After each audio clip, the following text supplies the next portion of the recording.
Greetings and welcome to the Halloween edition of the Sliders Review.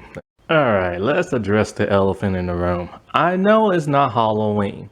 Alright, that's long past. But when it came to my Halloween videos, I ran out of time and I couldn't upload everything I wanted to. So that's why I'm uploading them past Halloween. But if you stop and look at it like this, at some point in time, it's gonna be Halloween time again, October. So somebody eventually will stumble upon my videos and watch it around Halloween time. So yeah, and I'm here today to talk to you about Goosebumps, the Werewolf of Fever Swamp. This is an extremely good episode that is very dark, somewhat visually and implied. This happened all the way back in season 1. It was part of an hour special late at night on Fox Prime. Everybody that's in this episode only appears in a Goosebump episode. They have never reappeared again. One of the things that I love so much about this episode is the setting and the music. They're down in the swamp in Florida. Not really in Florida, but that's the setting of the universe that the episode is in. Because they filmed in Canada. But they found like a really good swamp with woods and a bog and like everything, some really nasty swamp water. And that's what I love about Goosebumps so much. They really know how to set the scene with the like landscape and locations and the music to go with it. Banjo type music. Everything has this like green velour to it, a tint, and it's just natural. It's just amazing. That's one thing that just pissed me off so much about the movies. The location was just rinky-dink. It was just ordinary and stuff. And that's the problem I have with The Haunting Hour. Their locations are just ordinary. That's something I love so much about Goosebumps. And what's so maddening about it is that the woman who produced the Goosebumps show also produced the movies. So she knows what it's supposed to look and sound and feel like. But instead they made Jumanji for Goosebumps. And that's why I fear the Disney Plus series. And so, with all this, the acting is great. Brendan Fletcher, boy, he did an amazing job as Grady. Brendan did an amazing job. He was so believable. Everybody is believable in here. Some of the things that they shown, like the dead animals, even though they didn't go close up with the blood and guts, it's still implied and it's still gross and it's still a kid's show. It's probably why they put it at night for the hour special and stuff.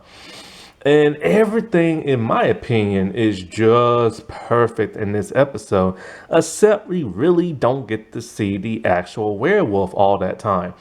And sometimes its face, there's two different werewolf faces. It's like one that's fully transformed and one that's not.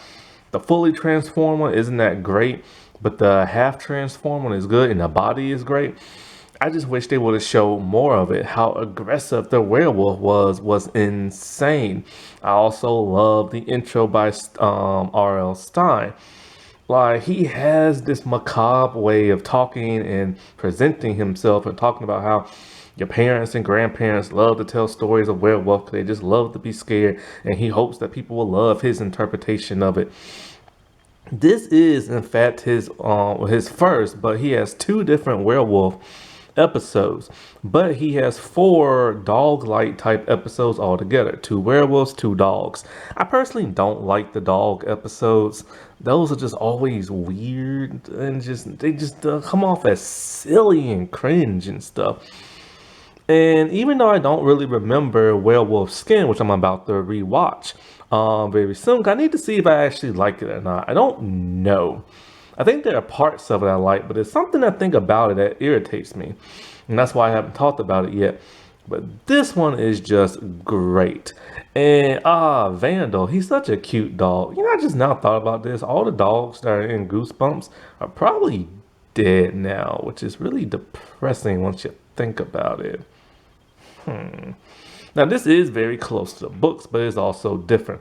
And just like I said with the Goosebumps movie, this werewolf looks a million times better than that crappy CGI one that was in the first movie.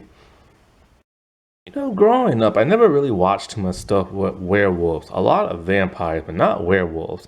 And even when I do see werewolves in things like movies or like TV shows, they never really seem scary to me. Like the main werewolves I've ever seen was in like the underworld movies, and those never scare me, mainly because I just saw the underworld movies as like action movies. Now I did see a few werewolf movies growing up, not many. I think I saw Teen Wolf, but of course that's not a horror, it's just a comedy.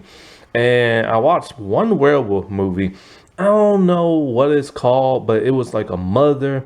She was a werewolf and her daughter was a werewolf, and they kept shaving their legs and hair kept growing back. And then somebody scratched them and turned them into a werewolf. The idea of them getting scratched and turned into a werewolf scared the piss out of me. And so, like, but that's the only time I've ever really remember where, God, what is that movie called? It'll be near death impossible to find online. And so, anyway, even the name and stuff. But this one is really great. It's your classic Goosebumps. It has the formula of like a family. They leave like, where it is they came from. I don't know if they're from the city or the suburbs, but they moved all the way to Florida, out into the boonies, into a very, very, very abandoned, crappy, garbage looking of a house. And even Grady calls it a garbage house. I mean, they found a great looking house. The exterior is great. The interior is amazing. It looks like the kind of house you do not want to live in. And and of course, the adults are always happy to move into these crappy houses, and the kids are not. The walls are dirty. The floors are dirty. There's snakes. There are bugs. It's the most disgusting thing ever. And so neither of the kids want to be there. Grady keeps whining and complaining that he misses his friends and he wants to go back home. He hates it down there. And it really helps set the mood to help you feel like bad for him and depressed and all this eerie stuff. It gets even worse when we find out the mail only runs one day of the week. Can you imagine that? Like, could you imagine ordering something from Amazon but only can get it like one day out of the week? And they have the old boob TV, and he's trying his best just to watch something on TV, and he can't because they have like, a clothes hanger for like antenna, and it's nothing but static. And you feel really bad for this dude, and the parents are like, we don't care, we're here for something special. They're scientists and they're here to study deer in like a swamp area, so they moved their entire family to there. Now his sister Emily doesn't really get much to do, but she hates being there too. She misses her life, and basically she just wants to drive around and stuff like that, but the dad won't let her. And Grady has like a skateboard, but there are no roads where they're at. It's nothing but dirt and grass. This dude is like extremely depressed. So his like family makes him go outside to play, and he's just throwing a ball around, and he sees a boy named Will. Will has a great look to him. He looks like your typical redneck hillbilly. He has overalls, flannel, a shirt underneath that. He really sets the mood as opposed to Grady, who's dressed more like he came from like probably like New York or something like that. And so, they like, they get along very well, like most people do, because it's the new kid in town, so you just want to, you're curious and you want to talk to him and everything. You remember those days growing up, like you just want to talk to the stranger, like the strange kid in the new neighborhood. Nowadays you don't want to. Nowadays when a new family moves in, you want them to stay as far away from you as possible. And so like Will doesn't have like a glove to play baseball, and he's not much of that. And Grady doesn't have a BB gun, so they can't really play what they want to play. But he takes them to the swamp because you know how kids are. They love going to like a hangout spot, and he likes going to the swamp. And so Will is your typical like dude. He's like they bond. He kind of like picks on him a little bit. He tricks him a little bit by like, cause one time Grady's like, walking around near the swamp area, and he trips and falls, and his shoe falls into the swamp water. So Will puts his hand all down there and pretending like something's grabbing him and talking about, it feels like runny mashed potatoes and stuff. And because it's all that algae that's in the water and stuff. And so he pulls his arm out. It's all liquidy because the top part is really gross looking, and in the water is actually just mucky green looking water. And he just pulls out Grady's shoe. And so, he keeps telling him how, like, there are werewolves around here, and he thinks the hermit is a werewolf, and all this other stuff, and there's all this wolf bane that's around because it's supposed to ward off like werewolves and everything. And one day, Grady runs into like the hermit, and the hermit has an amazing mountain man kind of look, like nasty looking nails, hair, and he's just like living off the land, and he scares the crap out of Grady. And Will's all like, that's the werewolf, man, people are going missing, he's eating people at night. And so Grady just believes it. I always love how Goosebumps, they're like no signs of monsters, then all of a sudden one kid tells another kid about a monster, and all of a sudden they believe it. That's Goosebumps for you. And so like what is it? So like, when Grady tells his parents about, like he's still whining about being there, and then he tells them about the hermit, and the dad's all like, he's just like a swamp hermit, just leave him alone, and all this other crap, like he lost his family and stuff like that. And so one night Grady's like walking around the house, and he thinks he might be like a werewolf, so he checks the temperature and crap. And then something busts through the door. It's a dog, and Grady just falls in love with it because, man's best friend. And so they let him keep it. Well, at some point in time, something ate a rabbit and mauled it, and it scared Emily. So the parents, they like examine it and stuff like that, and they think Vandal did it. And so they think he's too much of like, a bother to keep and everything. But in the books, he's called Wolf instead of Vandal. And so at one point in time, when like the boys are out in the woods and everything, the hermit comes and he captures Will in a net. No, not Will, but Grady in a net. Will, instead of helping him, just runs off scared and everything. And so the hermit takes Grady back to his home, and he just starts eating his food. He's getting ready for the full moon that's happening tonight. He thinks Grady is the werewolf, so he plans on killing him. Now, if he thinks that Grady is the werewolf, then he can't be a werewolf. And the dude has like a crossbow and a shotgun and all this other stuff. Well, at some point, Grady is able to like escape. He cuts himself free and he just escapes and runs back home. And so like he's terrified and scared, and he tells his mom, and his mom thinks like the hermit had like hurt him or something. But then it's nighttime and all kind of freaky stuff is happening. And like next thing you know, something busts through the window. It's a deer. That's a fake deer. And you can tell it's fake. So I don't like that part. That's another part I don't like in the episode. But all the deers have like ran off before they could be tagged and all this other crap. Well, I think they were tagged. I'm not sure. So the mom is pissed because she sees Vandal just barking like crazy. So she thinks he did it. And then there's a dead deer on the ground. So she's ready to get rid of this dog and wants Grady to call the police. But he's like, no, mom, there's like a werewolf around and all this other stuff. And Vandal's the only thing that can protect us because he can tell when the werewolf's around.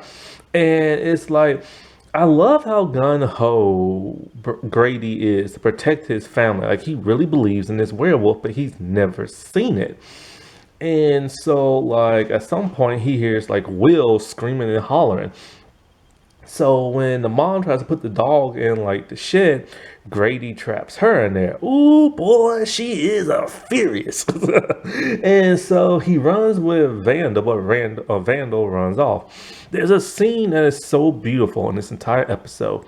It's like a silhouette of like the woods, and it's light shining everywhere, and you see the woods silhouette, and you see Grady just walking into like camera view from like the woods and his silhouette, and it's a great shot. And so he's looking for like Vandal and everything. So he goes next door to Will. Will's house looks completely abandoned and ransacked. Everything's ripped and shredded. He thinks the werewolf has gotten Will. So he's in the woods and he's looking to save the day and everything because Grady has no weapons, no nothing, but he's going to save his dog and he's going to save his new friend. At some point in time, um, I forget what, but at some point in time, Emily gets attacked by the werewolf, and it's a cool chase scene. Like, she sees it and she just takes off running. She's scared, and the camera goes to kind of like a blur motion, and it's like this, like a different color to show the visual perception of like the werewolf, and it's like cheesy 90s rock music kind of, and it's like like that, and so it's just chasing the crap out of her through the house, outside the house, and she goes in the shed where the mom is, and the mom wants to know what's going on. This is the most aggressive chase scene I've ever seen. We finally now get a glimpse of the werewolf, and he is ferocious. He is like banging at the door, trying to run into it, like, and everything. And when he can't do that, he goes like, he either goes on the top or he tries to dig. I can't remember which one first, but he goes on the top and he's like banging and clawing at the roof. Then he gets on the ground. You see him just clawing at the ground. The dirt is going everywhere, and he's doing ferociously and everything. He is trying to get in there and he is trying to kill him. And I was like, oh my God, this is intense. And this is Goosebumps. This is supposed to be a kid show. But he is just digging and digging, but then something calls him off and he goes into like the woods.